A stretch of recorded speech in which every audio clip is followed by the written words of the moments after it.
नमस्कार, मैं हूं चौखान। दिन भर की खबरों में सबसे पहले डालते नजर आज के मुख्य समाचारों पर। विरोध स्वरूप सभी पेट्रोल पंप पर प्रदर्शित कर रहे फ्लैक्स बोर्ड, लिखा जनमानस मुख्यमंत्री जी से करे पुकार, डीजल पेट्रोल पर कम हो फेट की मार। तड़की दोपहरी में 20वें दिन भी डटी रही धरने पर। धरने 20वें और क्रमिक अनशन दूसरे दिन भी रहा जारी।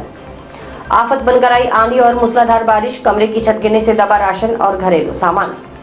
विकल्प यात्रा से घबराए दोनों परिवार, बोले डॉक्टर सहारण। स्थानीय विधायक पर लगाए निम्न स्तर के बयान देने का आरोप। अब खबरें विस्तार से। पेट्रोल डीजल पर वेट कम करने की मांग कर रहे हनुमानगढ़ जिले के सभी पेट्रोलियम डीलर विरोध स्वरूप अपने अपने पेट्रोल पंप पर जनमानस मुख्यमंत्री जी से करे पुकार, डीजल पेट्रोल पर कम हो वेट की मांग लिखा फ्लैक्स बोर्ड प्रदर्शित कर रहे हैं। जिले के पेट्रोलियम डीलर्स ने अपनी मांग को लेकर 15 मई को धरना और 30 मई को एक दिन की सांकेतिक हड़ताल करने की घोषणा की थी, लेकिन 30 मई को सरकार के साथ हुई सकारात्मक वार्ता रहने के चलते एक माह के लिए ये दोनों कार्यक्रम स्थगित कर दिए गए हैं। इसके बाद भी पेट्रोलियम डीलर्स ने मांग पर सरकार की ओर से कोई निर्णय नहीं लिए जाने पर 30 जून को एक दिन की सांकेतिक हड़ताल करने की चेतावनी दी है। हनुमानगढ़ पेट्रोलियम डीलर एसोसिएशन सचिव विपुल धमीजा ने बताया कि पेट्रोल पंप डीलर्स की ओर से राज्य सरकार से लंबे समय से पेट्रोल डीजल पर वेट कम करने की मांग की जा रही है। गत दिनों हुई हनुमानगढ़ पेट्रोलियम डीलर एसोसिएशन की बैठक में यह निर्णय लिया गया था कि पेट्रोल पंप संचालक अपने अपने पेट्रोल पंप पर एक फ्लैक्स बोर्ड प्रदर्शित करेंगे। इस पर जनमानस मुख्यमंत्री जी से करें पुकार, डीजल पेट्रोल कम हो वेट की मार लिखा जाएगा, ताकि आमजन भी जागरूक हो, उन्हें भी पता लगे कि राजस्थान में पेट्रोल डीजल पर सबसे अधिक वेट है। इसके अलावा अपनी मांग को लेकर 15 मई को धरना भी प्रस्तावित किया गया था। 30 मई को एक दिन की सांकेतिक हड़ताल तय थी, लेकिन सरकार से वार्ता होने के कारण ये दोनों कार्यक्रम एक माह के लिए स्थगित कर दिए गए हैं। वार्ता में सरकार की ओर से आश्वस्त किया गया कि वेट कम करने की समस्या के निदान के लिए इसके संबंध में सभी स्तर पर अध्ययन करवाना पड़ेगा और राजस्व आदि को लेकर कुछ गणना भी करवानी पड़ेगी। इसलिए डीलर्स की इस समस्या के निदान के लिए कुछ समय मांगा गया है। धमीजा ने कहा कि यदि इसके बाद भी सरकार की ओर से पेट्रोलियम डीलर्स की बातों पर ध्यान नहीं दिया जाता या कोई निर्णय नहीं लिया जाता तो राजस्थान पेट्रोलियम डीलर एसोसिएशन के बैनर तले 30 जून को एक दिन की सांकेतिक हड़ताल की जाएगी। सुनवाई न होने पर बेमियादी समय के लिए हड़ताल पर जाने का निर्णय लिया जा सकता है। हनुमानगढ़ पेट्रोलियम एसोसिएशन डीलर्स की मीटिंग में हम सब डीलर्स की जो मीटिंग थी उसमें हमने ये फैसला किया था, अभी जो सरकार द्वारा हमें अनसुना किया जा रहा है, वैट की जो मांग हम कई समय से उठा रहे हैं, उसके विरोध स्वरूप हम सब ने ये निर्णय लिया कि हम एक फ्लैक्स बोर्ड सभी पेट्रोल पंप पे प्रदर्शित करेंगे, जिसमें हमने मुख्यमंत्री जी से ये मांग रखी है कि जनमानस करे मुख्यमंत्री जी से पुकार, डीजल पेट्रोल पर कम हो वैट की मार भी, ताकि आमजन भी इससे जागरूक हो, उन्हें पता लगे भाई ये राजस्थान के अंदर सबसे अधिक वैट है। तो इसके विरोध स्वरूप राजस्थान पेट्रोलियम डीलर्स एसोसिएशन ने एक प्रस्तावित धरने का फैसला किया था, जो कि 15 मई को रखा गया था और 30 मई को एक दिन का सांकेतिक हड़ताल का प्रोग्राम था, जिसे सरकार की वार्ता होने के बाद एक महीने के लिए स्थगित किया गया है। यदि सरकार द्वारा हमारी बातों पे ध्यान नहीं दिया जाता या कोई निर्णय नहीं लिया जाता है तो हम आगे राजस्थान पेट्रोलियम डीलर्स एसोसिएशन के बैनर के तले 30 जून को एक दिन की सांकेतिक हड़ताल पे जा सकते हैं। यदि उसके बाद भी सरकार हमारी मांगों पे सुनवाई नहीं करती तो आगे के लिए अनिश्चितकाल हड़ताल का फैसला भी किया जा सकता है। आगामी विधानसभा चुनाव में भारतीय जनता पार्टी की तरफ से टिकट पर दावेदारी जता रहे डॉक्टर संदीप सहारण ने शनिवार को मीडिया कर्मियों से बात करते हुए बताया कि वे हनुमानगढ़ विधानसभा क्षेत्र में 3 चरणों में विकल्प यात्रा निकाल रहे हैं। उनकी विकल्प यात्रा के परिणाम बेहतरीन और उत्साहवर्धक रहे हैं। नुक्कड़ सभा में प्रत्येक गांव में करीब 100 ग्रामीण एकत्रित हुए। इसमें राजनीतिक परिवर्तन, परिवारवाद और वंशवाद खत्म करने के लिए लड़ी जा रही इस लड़ाई में वे बड़ी मजबूती से ऊपर उठ रहे हैं। शायद यही वजह है कि उनकी विकल्प यात्रा के आ रहे परिणामों को देखते हुए हनुमानगढ़ विधानसभा क्षेत्र की राजनीति के दोनों परिवार जो अपने राजकुमारों को राजनीति में लॉन्च करना चाहते हैं, वे घबराए हुए हैं। इसके चलते वे बड़े निम्न स्तर के बयान दे रहे हैं। पूरे विधानसभा क्षेत्र में हमारे द्वारा विकल्प यात्रा निकाली जा रही है, तो जो कि 3 चरणों में होना था। विकल्प यात्रा के पहले चरण के अंदर हनुमानगढ़ विधानसभा की 41 पंचायतों में प्रत्येक पंचायत हेडक्वार्टर पर विकल्प सभा की गई। आज 20 तारीख से हमारे विधानसभा में विकल्प यात्रा का दूसरा चरण शुरू किया जा रहा है, जिसमें जो बचे हुए 40 गांव हैं, सब गांव हैं जो उनके अंदर विकल्प सभा की जाएगी और उसके बाद में विकल्प यात्रा हमारे शहर के अंदर पहुंचेगी और इसी निमित्त आप लोगों को यहाँ आमंत्रित किया गया। और विकल्प यात्रा का जो हमारा परिणाम है वो बहुत ही बेहतरीन और उत्साहवर्धक है। प्रत्येक नुक्कड़ सभा को देखते हुए चुनाव से 8 महीने पहले प्रत्येक गांव में लगभग 100 लोगों की नुक्कड़ सभा में गैदरिंग रही, जो बहुत ही उत्साहवर्धक रही और उनका जो हमारे लिए बहुत ही प्रेरणादायक उनका साथ रहा हमारे लिए और जिसने हमारे जुड़ को और मजबूत किया ताकि हम इस परिवर्तन की लड़ाई के अंदर आने वाले राजनीतिक परिवर्तन की जो लड़ाई कर रहे हैं, परिवारवाद के खिलाफ जो लड़ाई कर रहे हैं, वंशवाद हटाने की। डॉक्टर संदीप साहर ने कहा कि 18 अप्रैल को जंक्शन में टाउन हॉल के शिलान्यास के मौके पर विधायक चौधरी विनोद कुमार की ओर से सार्वजनिक मंच से निम्न स्तर का कमेंट किया गया था कि परिवारवाद खत्म करने की बात करने वालों, कहीं तुम्हारा परिवार न खत्म हो जाए। डॉक्टर साहर ने कहा कि यह बात इन लोगों को सामंती सोच को दर्शाती है, क्योंकि पिछले 40 सालों में यह पहली बार हो रहा है कि कोई व्यक्ति इन दोनों परिवारों के सामने बोल रहा है। ये दोनों ही परिवार अपने राजकुमारों को राजनीति में स्थापित करना चाहते हैं। ये लोग इस बात को पचा नहीं पा रहे कि गैर राजनीतिक परिवार से आया हुआ आदमी इनके सामने सरा खड़ा होकर जनता का समर्थन हासिल कर रहा है। यहाँ लोग खुद राजा बनना चाहते हैं और अपने बेटों को भी राजा बनाना चाहते हैं, लेकिन लोकतंत्र में कोई और व्यक्ति हक मांगता है तो ये उसे डराने धमकाने का काम करते हैं। डॉक्टर साहर ने इन दोनों ही परिवारों के हाथ में होने के कारण क्षेत्र का विकास अवरुद्ध हो गया है। इसका उदाहरण राजकीय मेडिकल कॉलेज है, जो राजनीतिक नकारापन की वजह से टाउन जंक्शन की बजाय गांव नवा के पास शिफ्ट हो गया। ये सब भूमाफिया के चक्कर में हुआ। शहर को इसका नुकसान हुआ है। मरीजों को वह सुविधा वहां नहीं मिल पाएगी जो जंक्शन या टाउन में मिलती। इसके अलावा भाखड़ा सिंचाई पानी के लिए आंदोलन कर रहे हैं किसान। वे कई दिन तक कलेक्ट्रेट के समक्ष पड़ाव पर डटे रहे, लेकिन स्थानीय विधायक ने उनकी सुध नहीं ली। डॉक्टर संदीप साहर ने कहा कि सुलझे हुए और कद्दावर नेता स्थानीय विधायक से उन्हें इस तरह के ओछे बयान की उम्मीद नहीं थी। राजनीति में परिवार को घसीटने की परंपरा गलत है, जो पहले यहाँ नहीं थी। उन्होंने स्थानीय विधायक को सलाह दी कि वे अपने आसपास की टीम और सलाहकारों को बदलें और भविष्य में इस तरह के हल्के बयान न दें, ताकि स्वस्थ परंपरा को आगे ले जाया जा सके।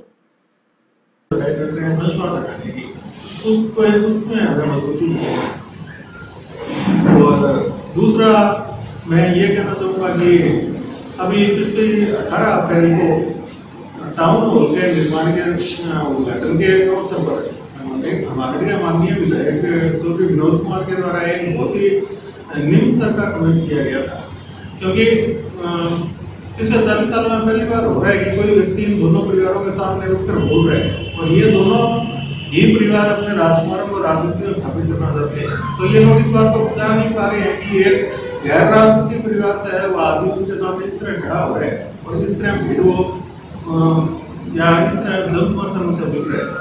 तो इस को देखते हुए चौधरी विनोद कुमार ने एक सार्वजनिक मंच से ये कहा था कि परिवारवाद की बात करने वालों, कहीं तुम्हारा परिवार ना खत्म है। तो ये इन लोगों की सामंती सोच को दर्शाता है। ये लोग खुद राजा बनना चाहते हैं, अपने बेटों को राजकुमार बनाना, अपने बेटों को राजा बनाना चाहते हैं, लेकिन कोई और व्यक्ति लोकतंत्र के अंदर हक मांगता है तो ये उन्हें डराने और धमकाने का काम करते हैं।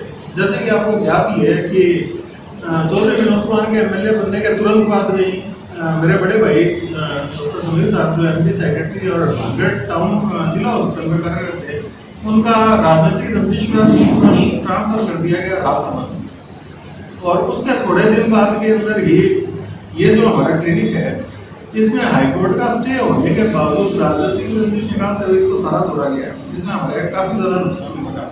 तो ये तो एक राजनीतिक लड़ाई है जिसमें वो हमें दबाना चाहते हैं, तो कोई दिक्कत नहीं है, हम दिमागी तौर से इसके लिए तैयार हैं। लेकिन चौधरी साहब को मैं एक संदेश देना चाहूँगा आप लोगों के माध्यम से।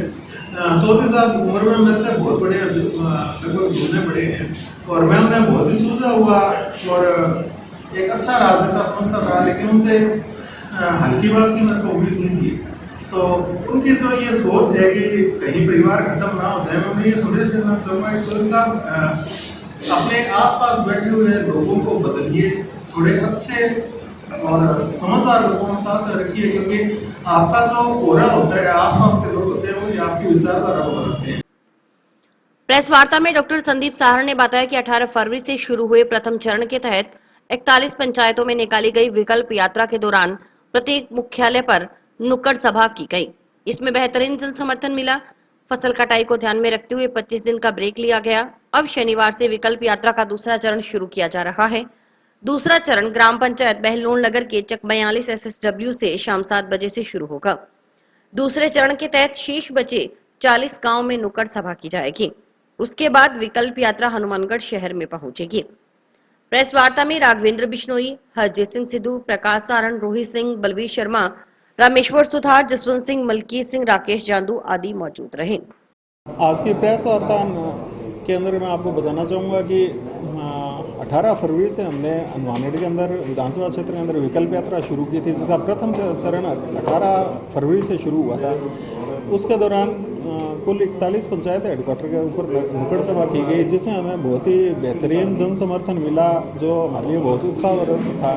लेकिन फसल को देखते हुए, फसल कटाई के समय को देखते हुए बीच में 25 दिन का ब्रेक लिया गया था और अब आज 20 मई से विकल्प यात्रा के दूसरे चरण को शुरू किया जा रहा है, जिसके अंदर जो हर पंचायत हेडक्वार्टर के बाद जो गाँव बचे हैं उनको और शहर में विकल्प यात्रा के दौरान नुक्कड़ सभाएँ की जाएगी। 2 दिन पहले चली तेज आंधी और बारिश जंक्शन के वार्ड 4 नई खुंजा में अकेली रहने वाली अधेड़ उम्र की विधवा महादेवी के लिए आफत बनकर आई। बारिश अंधड़ के दौरान महादेवी पत्नी विक्रमजीत के कमरे की छत गिर गई। राशन सहित अन्य घरेलू सामान मलबे के नीचे दबने से खराब हो गया। महादेवी के चारों बेटे उससे अलग रहते हैं। अब 2 दिन से महादेवी के खाने के लाले पड़े हुए हैं। सूचना मिलने पर शनिवार को प्रशासनिक अधिकारियों ने मौका देखा। वार्ड पार्षद स्वर्ण सिंह ने बताया कि महादेवी के पति विक्रमजीत की करीब 2 साल पहले मौत हो चुकी है। वर्तमान में महादेवी के चारों बेटे उससे अलग रह रहे हैं। 17 मई को रात्रि को आए तेज अंधड़ और बारिश के दौरान महादेवी जिस कमरे में सोई थी उसकी आधी छत गिर गई। गनीमत रही कि महादेवी की चोटें नहीं लगी, लेकिन कमरे में रखा घरेलू सामान मलबे के नीचे दबने से खराब हो गया। वार्ड पार्षद के अनुसार इसकी सूचना प्रशासन को दी गई। शनिवार को मधु नारंग और गगनदीप सिंह पटवारी ने मौका देखा। वार्ड पार्षद ने प्रशासन से महादेवी को आर्थिक मदद करने की मांग की। ये महादेवी जी, इनके पति जी 2 साल से जो उनकी मृत्यु हो चुकी है। अभी 2 दिन पहले 17 तारीख की रात को जो बरसात और तूफान आया था, ये महादेवी जी उसमें सो रही थी, जिसमें मकान का आधा हिस्सा गिर गया। इनकी चोट लगने से बचत होगी और बाकी सामान सारा जो इनका था दब गया, नुकसान हो गया। तो हम प्रशासन से यही मदद करते हैं कि जब महादेवी जी अकेली रहती हैं, शुरू से बच्चे इनके अलग रहते हैं, तो इनको ज़्यादा से ज़्यादा इनकी गरीब की मदद की जाए ताकि ये अपना नया मकान बना सकें। सरदार जी मैडम आए थे, मधु नारंग जी, हमने तहसीलदार जी को फ़ोन पर समाचार दे दिया था, जो कि आज मैडम जी आए हैं, वो मौका बनाकर ले गए हैं। वहीं 59 वर्षीय महादेवी ने बताया कि छत गिरने से घरेलू सामान खराब हो गया, घर का राशन भी खराब हो गया, अब खाने के भी लाले पड़ गए हैं। वे दिहाड़ी मजदूरी कर अपना पेट पाल रही है, 2 दिन से भूखी बैठी है। अब वह बिना छत के दिन रात गुजारने को मजबूर है, उसकी सुनने वाला कोई नहीं। महादेवी ने भी प्रशासन से मकान बनाने के लिए आर्थिक मदद दिलाने की गुहार लगाई। अच्छा, मेरे मकान में अकेली थी रहती हूँ। मेरे आदमी गुजर गया, 2 साल हो गए। मेरे मकान गिर गया, ना बैठने जगह, ना खाने को रोटी है, कोई मेरे साथ ही नहीं है। जो मकान बन जाए तो मैं उसमें रह सकूँ। मुझे राशन था, अब मेरा सारा इसमें हो गया। अब तो मैं क्या करूँ और क्या ना करूँ। कोई साथी ऐसा हो जो सब पास न रहा, जो उसमें साथी लगे, ये मेरा मकान बनवा दे तो बहुत अच्छी बात है। बेटे मेरे 4 सब अलग अलग रहते हैं, हाथी सब अलग रहते हैं, मेरे साथ नहीं रहते।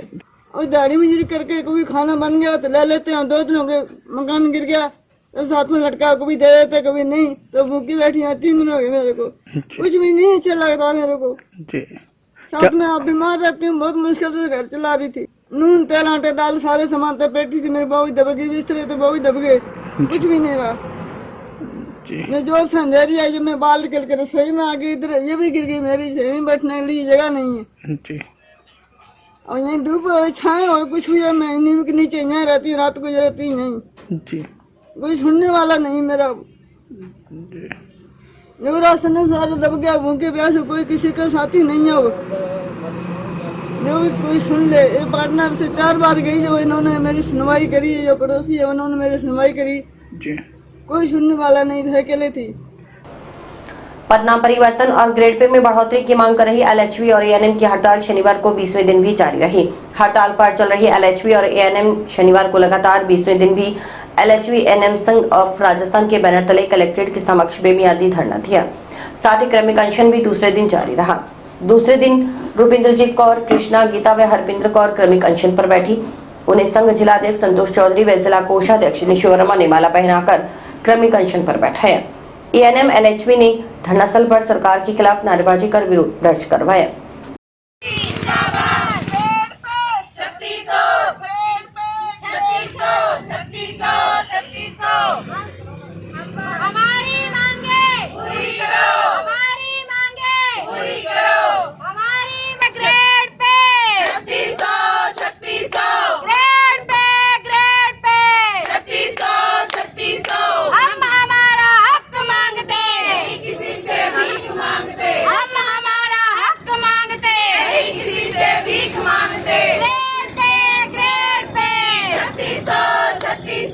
आज हमारी मांगों को लेकर हम जो एलएचबी और एएनएम की हमारी मांग लगातार 1 मई से धरने पे बैठी हुई बहनें, और हमारी जो सुनवाई है वो अभी की नहीं जा रही। फिर भी आज हमने कल से फैसला लिया है कि हम जो कार्मिक अनशन पे बैठेंगे। तो आज हमारा दूसरा दिन है और हमारे साथ हमारी सिस्टर कृष्णा जी, मेरा नाम रूपिंदरजीत है, और मेरी बहन गीता जी और हरपिंदरजीत कौर है। हम चारों जने आज दूसरे दिन में है अनशन पे बैठे हैं कि हमारी मांगों को जल्द से जल्द सरकार पूरी करे। हमारी 3 मांग है, हमारे पदोन्नति है और हमारे 3600 पे ग्रेड है और साथ में हमारे पदनाम है। ये मामूली है, हमारी ज्ञापन हमने बार बार दिए हैं, फिर भी हमारे को कोई सुनवाई नहीं हो रही। हमारे को ऐसा समझा जा रहा है कि जैसे ये महिला है, महिला की बात नहीं सुनेंगे। तो फिर भी हम अपनी कोशिश नहीं छोड़ रहे, हम तो तमाम कोशिश कर रहे हैं। जगह जगह पे हमारे धरने चल रहे हैं, हर एक ज़िले में चल रहे हैं। बहनें गर्मियों के अंदर बैठी हुई हैं अपना घर परिवार छोड़ के, और सब ज्ञापन दे चुके हैं हर एक जगह पे, और हम चाहते हैं कि जल्द से जल्द हमारी सरकार हमारी बातें माने। हनुमानगढ़ सराफा व्यापार एसोसिएशन की ओर से शनिवार को हॉलमार्क से संबंधित जागरूकता सेमिनार का आयोजन किया गया। इसके साथ ही दुनिया के दूसरे नंबर के ज्वेलरी शो को लेकर कार्यक्रम हुआ। इसमें क्षेत्र के ज्वेलर्स ने शिरकत की। जयपुर ब्रांच ऑफिस में कार्यरत अनुराग जैन ने शो में व्यापारियों के फायदे की जानकारी देते हुए बताया कि IIGS प्रीमियर शो 2023 का आयोजन 3 से 7 को जियो वर्ल्ड कन्वेंशन सेंटर मुंबई और 4 से 8 तक बॉम्बे एग्जीबिशन सेंटर पर एक साथ किया जाएगा। इसमें ज्वेलरी की 3250 बूथ लगेगी। इसमें गोल्ड, सिल्वर, डायमंड सहित सभी प्रकार की ज्वेलरी के डिजाइन उपलब्ध रहेंगे। हनुमानगढ़ सराफा व्यापार एसोसिएशन अध्यक्ष प्रीतम कुमार कंदोई ने सभी का आभार जताया।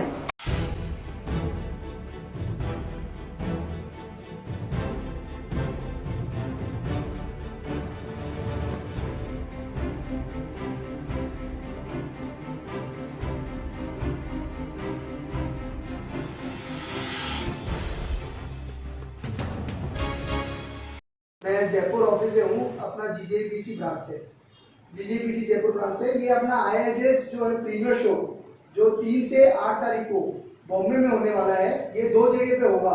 3 से 7 तारीख को जो है 350 बूथ ज्वेलर्स की वहाँ पे होगी, जिसके अंदर हर प्रकार की डिजाइन रहेगी, जिसमें गोल्ड, सिल्वर, डायमंड, कुंदन, जड़ाऊ सब तरीके के अपने को जो है डिजाइन मिलेगी। उसके अलावा जो है ये अपना जो है 6 दिन का शो है। 6 दिन के अंदर जो है आप विजिट करेंगे, आपको सारी डिजाइन्स मिलेगी, आपको पूरी जानकारी मिलेगी जो भी नई डिजाइन है उसके बारे में। अभी जो है 21 जून तक और बुलियन पे HUID को मैंडेटरी करना, इस तरह की जो भी चीजें उस बारे में हम विस्तृत रूप से जानकारी आपको देने वाले हैं यार। तो इस रिकॉर्डिंग हम आपको पहले बता दें कि सभी को सबसे पहले ये बताएंगे कि आप सब लोग ये समझ लो कि बिकेगी तो एचयूआईडी की, और एग्जाम्पशंस जो है वो अभी शॉर्ट टाइम के लिए वो भी खत्म होंगे। कुंदन और पॉलिटी पे भी हम जल्द से जल्द लाने वाले हैं। 2 ग्राम के नीचे के जो आर्टिकल है उस पर भी हम एचयूआईडी लाने वाले हैं, लेकिन अभी जो चल रहा है उसकी बात नहीं करेंगे। लेकिन हाँ, एचयूआईडी आपको हर एक आर्टिकल पे कराना पड़ेगा। हम आपको कई सारी चीजें बताने वाले हैं। इसमें सबसे पहले आपको बताएंगे कि लाइसेंस लेना कितना जरूरी है। जो लोग 4-5 लाइसेंस लेके बैठ गए हैं, दुकान है ही नहीं, कुछ लोग 4 दुकान चला रहे हैं, लाइसेंस लिए ही नहीं, इसमें बताना बहुत जरूरी है। आज एक हॉलमार्क से संबंधित अवेयरनेस प्रोग्राम का जो आयोजन किया गया है, वहाँ से बोल रहा हूँ। इसके अंदर आज 2 प्रोग्राम एक साथ है। एक तो हॉलमार्क की ओर से जो है अवेयरनेस प्रोग्राम है, जिसमें जयपुर BIS से उनके प्रतिनिधि उन्मेश कुमार जी दुबे पधारे, और दूसरा एक GJEPC संस्था है जो IIJS प्रीमियर ज्वेलरी शो होता है, इंडिया का सबसे बड़ा और दुनिया में दूसरे नंबर का शो है, जिसके अंदर हजारों मोर देन 3000 मतलब 3000 से ऊपर जो प्रतिनिधि हैं वो उनके शो के अंदर भाग लेते हैं। पूरे संसार से जो है अपनी अपनी ज्वेलरी को प्रमोट करने के लिए एक उनकी तरफ से अनुराग जैन जी ने भाग लिया। तो अनुराग जैन जी जो है उन्होंने उस शो के व्यापारियों के लिए क्या फ़ायदे हैं वो बताया उन पे, तो उन्होंने उसके शो के फ़ायदे बताए सभी ज्वेलर्स को। हमारे जो एसोसिएशन के मेंबर हैं और उससे जो है हमें बहुत लाभ हुआ है, और मैं ये सोचता हूँ कि जो भी वहाँ जाएगा व्यापारी हमारा, उनको जो है प्रमोशन जो है दिनों दिन एरिया वाइज बढ़ता जा रहा है। राजस्थान में भी जगह जगह हो रहा है, पूरे इंडिया में इसका पहले से ही चल रहा है। यहाँ के भी कई व्यापारी पहले से जा रहे हैं, लेकिन और क्षेत्र के लोग जुड़े, इसलिए हमने अपना ये आयोजन करके उनको स्पेशल उसमें इन्वाइट किया और उन्होंने हमें उसकी जानकारी दी। दूसरे नंबर पे BIS जयपुर से जो उन्मेश कुमार जी दुबे आए हुए हैं, उन्होंने स्पेशली वो तो है ही इसके BIS इंडियन स्टैंडर्ड के जो है भारत मानक ब्यूरो के जो है, तो वो तो हॉलमार्क से संबंधित उन्होंने टोटल जानकारी दी कि हॉलमार्क का क्या सिस्टम है, और उसके बारे में जो भी क्वेरी थी सभी व्यापारियों की, उन्होंने व्यापारियों ने अपने अपने प्रश्नों का उनसे लेके उत्तर जो है अपना समाधान किया। यहाँ पे एक हॉलमार्किंग अवेयरनेस प्रोग्राम है हेल्ड कर रहा हूँ हनुमानगढ़ में, जो हनुमानगढ़ सराफा एसोसिएशन के रिप्रेजेंटेटिव हमारे प्रीतम जी कंदोई जी के उपलक्ष्य में ये संभव हो पा रहा है। इसमें मैं इन लोगों को ये बताना चाह रहा हूँ कि कस्टमर्स को पहले तो ज्वेलर्स को अवेयर करना मेरा ये कर्तव्य है कि ताकि वो ये जान सकें कि उनको अपना स्टॉक कैसे मेंटेन करना, उनको बिल कैसे बनाना है, हॉलमार्किंग क्या चीज़ है, HUID क्यों लाई गई है, इन सारी चीज़ों के बारे में बताना, और आगे वो बिल पे कैसे HUID मेंशन करें, इन चीज़ों को बताना है। बदलाव होते रहते हैं। हाँ, ये जरूर है कि हमारा डिपार्टमेंट 1947 में आया था, लेकिन आज हम लोग जैसा वर्क कर रहे हैं, जैसा लग रहा है कि हम लोग आज 1947 में वर्क कर रहे हैं। जैसा कि आज अभी हमने हॉलमार्किंग से पिछले साल भी हमने सैंपल लिया था यहाँ के हनुमानगढ़ के लोगों से, और ये एनुअल प्रोसेस और दुकानों से चलता रहता है, जिनका सैंपल वापस भी करना था और उसमें लोगों का सैंपल भी लिया हमने। और इसमें इन लोगों को हमने ये बताया कि आज लगभग 20 लोगों का सैंपल हमने लिया है पिछले 2 दिनों में। और हनुमानगढ़ ही नहीं, हनुमानगढ़ के आउटकट्स लाइक आप कह सकते हैं कि संगरिया, रावस और नोहर जैसे जगहों पे भी मेरा विजिट होता रहा था। और AIJS अपना प्रीमियर शो है जो 2023 में जियो वर्ल्ड कन्वेंशन सेंटर मुंबई और नेस्को गोरेगांव एग्जीबिशन सेंटर में होने वाला है। ये अपना 3 से 7 तारीख को तो जियो वर्ल्ड में और 4 से 8 तारीख को जो है वो Goregaon exhibition world Nesco exhibition centre में होगा।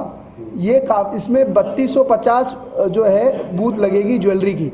इसमें सभी प्रकार की ज्वेलरी रहेंगी, गोल्ड, सिल्वर, डायमंड और जड़ाऊ, kundan, meena, machinery, allied section, सब प्रकार के इसके अंदर जो है आपको डिज़ाइंस मिलेगी ज्वेलर्स की हर प्रकार की। इसके अंदर जो है अभी अपना जो है फेज़ 1 का रजिस्ट्रेशन चल रहा है जो 30 जून तक होने वाला है।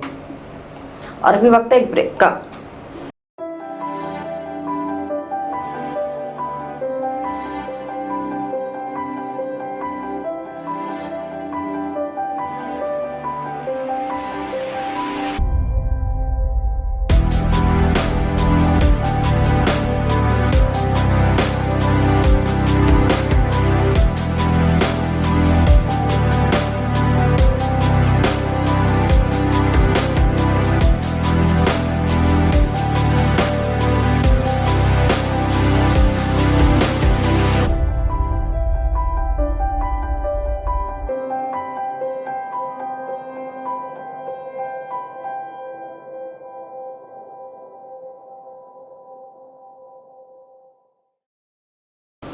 विद्युत विभाग की लापरवाही से हनुमानगढ़ जिले में एक युवक किसान काल का ग्रास बन गया। मामला जिले के 13 NWUD चेक का है, जहां रात्रि को खेत में काम करते समय युवा किसान महेंद्र विद्युत लाइन टूटने से उसकी चपेट में आ गया। घटना से आक्रोशित नागरिकों ने एसडीएम कार्यालय राबसर पर धरना लगाया और मृतक की वृद्ध मां को 50 लाख रुपए मुआवजा देने और दोषी कर्मियों पर कार्रवाई की मांग को लेकर नागरिकों ने मुख्यमंत्री के नाम एसडीएम को ज्ञापन सौंपना चाहा तो राबसर एसडीएम ज्ञापन लेने ही नहीं आए, जिससे नागरिकों में आक्रोश बढ़ गया और आक्रोशित नागरिकों ने एसडीएम कार्यालय की चौखट पर ही ज्ञापन रख दिया और एसडीएम कार्यालय के बाहर धरना लगा दिया।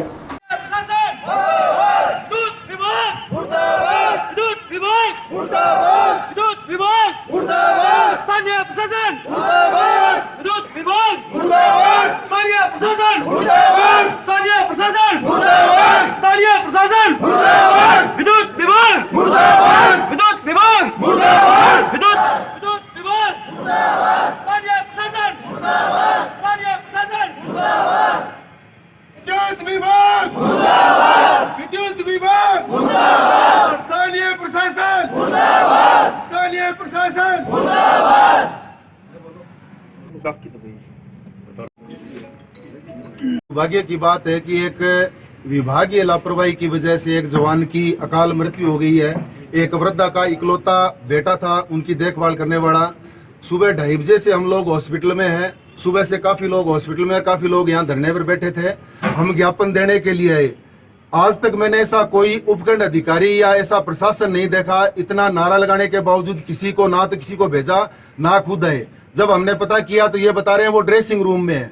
तो मेरे ख्याल से ऐसे उपखंड अधिकारी को इस चीज पर गंभीरता से लेना चाहिए था कि एक 30 साल का जवान एक्सपायर हो गया, लोगों के घरों में चूल्हे नहीं जल रहे हैं और आप यहाँ ड्रेसिंग रूम में इस तरह के काम कर रहे हो, ड्रेसिंग रूम में तैयार हो रहे हो। छुट्टी का दिन आपको भली भांति इनको पता है। सुबह से लोग परेशान है, हॉस्पिटल में है और मोर्चरी रूम में हमारे जवान का शव पड़ा है। और बड़े दुख के साथ ये कहना पड़ रहा है कि हमें आज मजबूरन इस प्रशासन के सामने चौखट पर ज्ञापन रखने पर मजबूर किया गया। इस तरह का व्यवहार एसडीएम साहब का बहुत ही निंदनीय है। हम कठोर निंदा करते हैं इसकी। राजस्थान सहित पूरे देश में नशे रूपी दैत्य को जड़ से उखाड़ फेंकने के लिए पूज्य गुरु संत डॉक्टर राम रहीम सिंह जी इंसान लगे हुए हैं। नशा मुक्त समाज की स्थापना को लेकर पूज्य गुरु जी डेप्थ मुहिम चलाकर लोगों का नशा छुड़वा रहे हैं। इसके अलावा अनेक सॉन्ग के माध्यम से भी लोगों को नशा छोड़ने और गांव शहरों को नशे रूपी दानव के खिलाफ अभियान चलाने के लिए गुरुजी प्रेरित कर रहे हैं। गुरुजी की ओर से शुरू की गई इसी डेप्थ मुहिम के तहत डेरा सच्चा सौदा की राजस्थान की साध संगत रविवार को टाउन की नई धान मंडी डी ब्लॉक प्रांगण में मई महीने का सत्संग भंडारा धूमधाम और हर्षोल्लास के साथ मानवता भलाई कार्य करके बनाएगी। पावन सत्संग भंडारे की खुशी में सुबह 10 बजे से विशाल नाम चर्चा आयोजित की गई। नाम चर्चा में बड़ी तादाद में साध संगत हिस्सा लेगी। मई महीने के सत्संग भंडारे को लेकर साध संगत में काफी उत्साह नजर आ रहा है। शनिवार को पूरे जज्बे के साथ Shah Satnam ji green S welfare force wing के सेवादार और साध संगत सूरज के उजाले के साथ ही सत्संग स्थल नई धान मंडी में पहुंची और हाथों में झाड़ू लेकर नई धान मंडी के डी ब्लॉक को साफ करने में जुट गए। साध संगत और सेवादार भाई बहनों ने चंद घंटों में ही नई धान मंडी का कोना कोना चमका दिया। सेवादार लगातार सेवा कार्य में जुटे रहे। उन्होंने जिस भी कोने की साफ सफाई की वह शीशे जैसा चमका नजर आया। गौरतलब रही कि टाउन की नई धान मंडी के डी ब्लॉक में सत्संग भंडारे की नाम चर्चा का आयोजन रविवार सुबह 10 बजे से किया जा रहा है। इसकी तैयारियां पूर्ण कर ली गई हैं। सेवादार अपनी व्यवस्था में लगे हुए हैं। छायावान समिति के सेवादारों की ओर से सत्संग पंडाल में छाया की व्यवस्था की गई है। प्रचार प्रसार के लिए शहर में जगह जगह फ्लेक्स लगाए गए हैं। रविवार सुबह 10 बजे धन धन सदगुरु तेरा ही आसरा का इलाही नारा बोलकर सत्संग भंडारे की नाम चर्चा का शुभारंभ किया जाएगा। इसके पश्चात कविराज शब्दवाणी और कवालियों के माध्यम से प्रभु परमात्मा अल्लाह वाहेगुरु के नाम का गुणगान करेंगे। इसके बाद सत्संग पंडाल में लगाई गई LED स्क्रीनों पर पूज्य गुरुजी के रिकॉर्डेड वचनों को चलाया जाएगा। नशे से होने वाले दुष्परिणाम के बारे में जागरूक करती एक डॉक्यूमेंट्री नाम चर्चा स्थल पर चलाई जाएगी। इसमें दिखाया जाएगा कि नशा इंसान के लिए कितना नुकसानदायक है। डॉक्यूमेंट्री के माध्यम से आमजन को भी नशा छुड़ाने के मुहिम में भाग लेने के लिए प्रेरित किया जाएगा। खबर हनुमानगढ़ के नोहर से है, जहां रामगढ़ गांव में एक युवक के खेत में बने पानी के गहरे कुंड में गिर जाने से गोगामेडी पुलिस ने तत्परता दिखाते हुए जान की परवाह किए बिना युवक की जान बचा ली, जिसके चलते गोगामेडी पुलिस कर्मियों की बहादुरी की चर्चा पूरे क्षेत्र में जोर शोर से हो रही है।